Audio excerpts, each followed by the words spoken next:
Kapasitas dukung bagian yang kedua.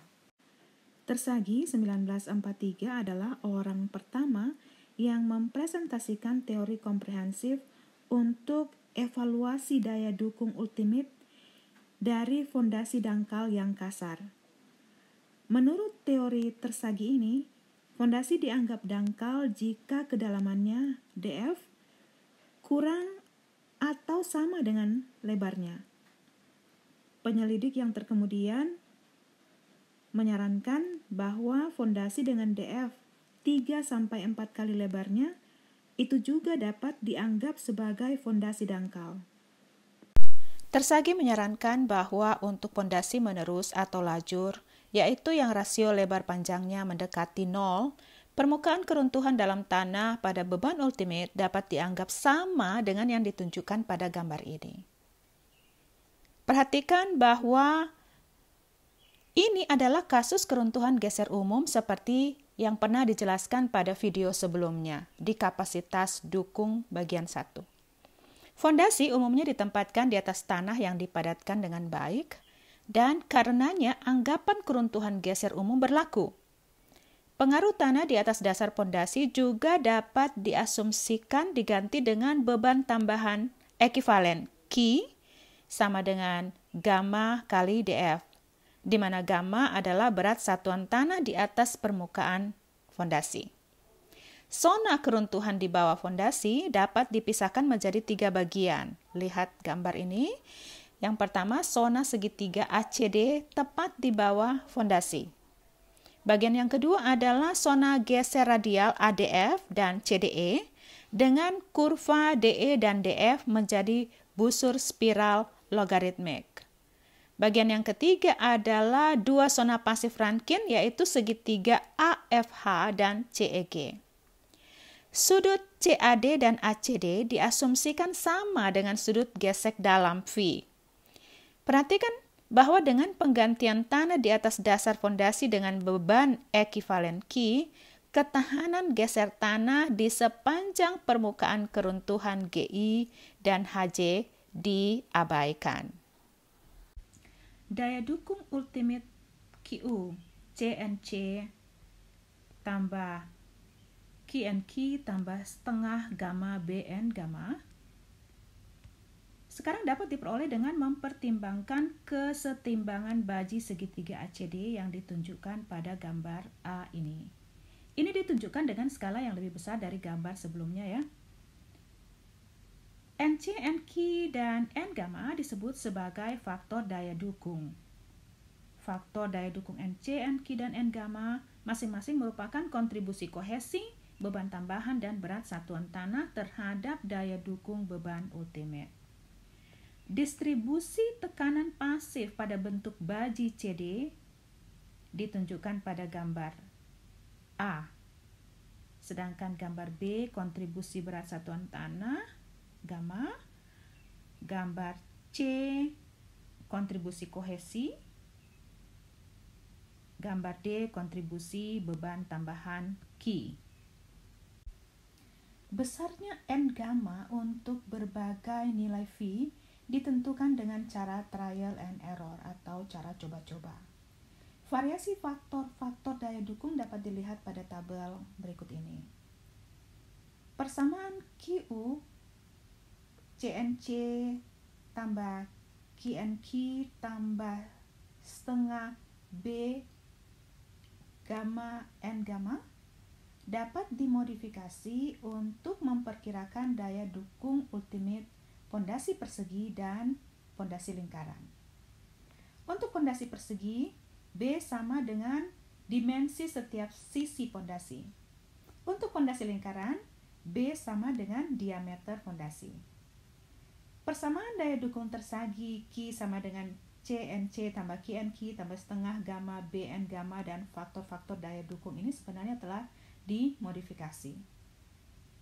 Saat mengenali 3 komponen dari kohesi, beban tambahan, dan berat tanah yang berkontribusi pada kapasitas dukung ultimate, persamaan telah dimodifikasi untuk memperhitungkan efek bentuk fondasi B/L, kedalaman fondasi, DF-nya, dan kemiringan pada beban yang diterapkan. Ini akan dibahas pada bagian berikutnya. Persamaan kapasitas dukung tersagi yang asli masih memberikan perkiraan yang cukup baik untuk daya dukung ultimate. Tetapi perkiraan ini masih bersifat konservatif. Setelah daya dukung ultimate suatu fondasi dihitung, maka perlu ditentukan daya dukung yang diizinkan atau key allowable yang dinotasikan dengan key all, yaitu beban persatuan luas fondasi yang diterapkan pada tanah ketika struktur dibangun. Dengan menggunakan faktor keamanan yang memadai dan dimungkinkan, maka QL didefinisikan sebagai QU dibagi faktor keamanan. Kapasitas dukung ultimate QU yang dihitung dari persamaan pada slide-slide sebelumnya itu adalah kapasitas dukung ultimate bruto.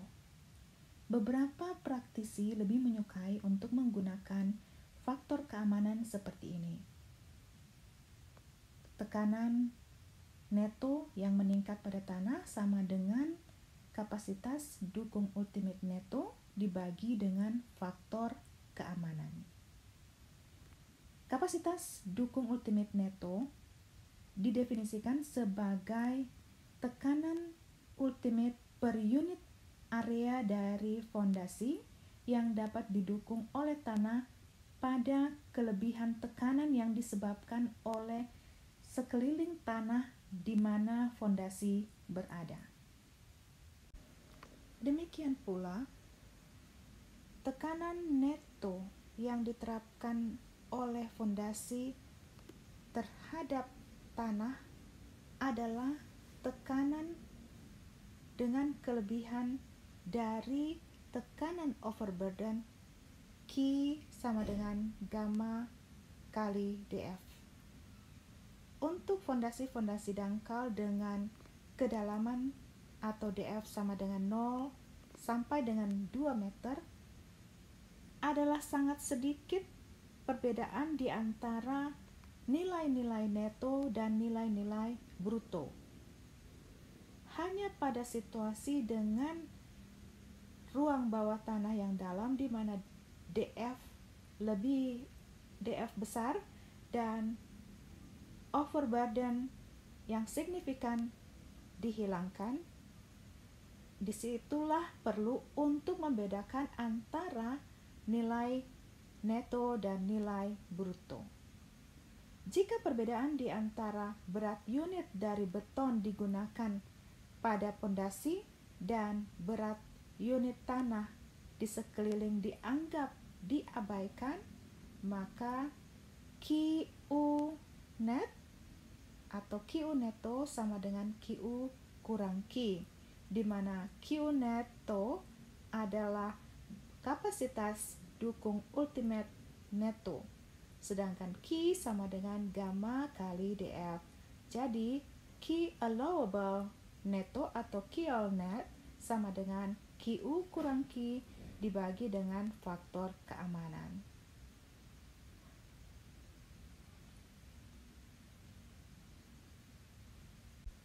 Pertimbangkan ketidakpastian yang terkait dengan parameter-parameter kuat geser dan penyederhanaan-penyederhanaan yang digunakan pada teori kapasitas dukung. Faktor keamanan 3 yang relatif besar ini digunakan pada fondasi-fondasi dangkal. Perhatikan sebuah contoh berikut di mana fondasi lajur dengan lebar 2,0 meter ditempatkan pada kedalaman 1,5 meter pada lempung berpasir, di mana C sama dengan 10 kN per meter bujur sangkar, V sama dengan 26 derajat, dan gamma sama dengan 19,0 kN per meter kubik. Tentukan beban dinding maksimum yang dapat diizinkan pada fondasi dengan faktor keamanan 3 dengan anggapan general shear failure atau keruntuhan geser umum. Gunakan nilai-nilai bruto. Perhatikan bagaimana untuk menyelesaikannya. QU sama dengan CNC tambah QNQ tambah 0,5 gamma B N gamma. Rumus ini digunakan untuk fondasi menerus atau lajur. Kemudian nilai NC sama dengan 27,09, NQ sama dengan 14,21, dan N gamma sama dengan 9,84 itu didapatkan dari tabel dengan melihat V sama dengan 26 derajat. Maka kita akan mendapatkan QU-nya sama dengan 862,8 kN per meter bujur sangkar. Dan akhirnya Q allowable atau Q izinnya sama dengan QU dibagi faktor keamanan. Diperoleh nilainya 287,6 kN per meter bujur sangkar. Sehingga beban maksimum yang diizinkan yaitu Q sama dengan 287,6 kali 2 sama dengan 575 kN per meter. Soal yang selanjutnya adalah suatu desain mensyaratkan penempatan fondasi dangkal pada kedalaman 1,0 meter untuk memikul sebuah beban kolom yang beratnya 1500 kN.